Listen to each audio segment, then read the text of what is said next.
L'intelligence artificielle s'inscrit dans la continuité des grandes inventions humaines, celles qui transforment profondément la société sans que l'on sache immédiatement si elles constituent un progrès ou une menace.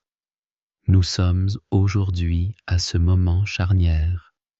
Pour certains, l'IA représente une avancée majeure, capable d'accélérer la recherche médicale, d'améliorer l'efficacité au travail et de modifier en profondeur la manière dont les individus communiquent. Elle nourrit l'idée d'un saut décisif pour l'humanité, porté par la puissance des technologies numériques. En parallèle, les inquiétudes sont fortes. L'IA est aussi perçue comme un facteur potentiel de bouleversement social, avec le risque de suppression massive d'emplois, de manipulation accrue de l'information et de dépendance grandissante aux systèmes automatisés. Ces craintes ne s'opposent pas toujours à l'enthousiasme. Il est fréquent que les mêmes personnes voient à la fois les opportunités et les dangers que cette technologie fait peser sur nos sociétés.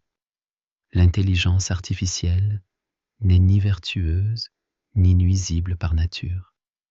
Elle dépend entièrement de l'usage qui en est fait.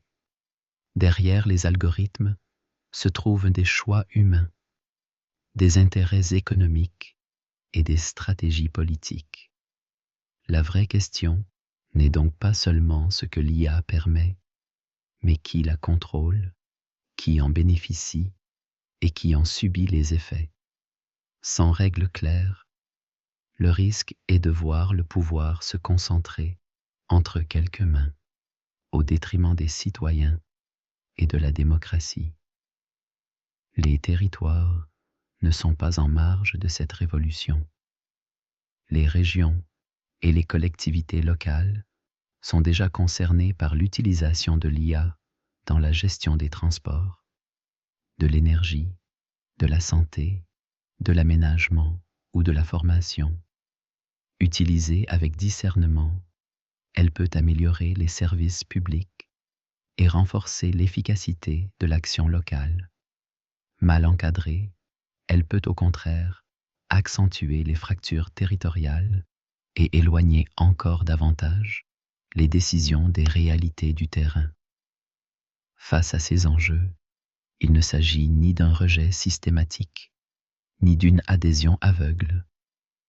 L'enjeu est d'avancer avec lucidité et responsabilité, en investissant dans la formation, en protégeant les travailleurs, en garantissant la transparence des outils et en préservant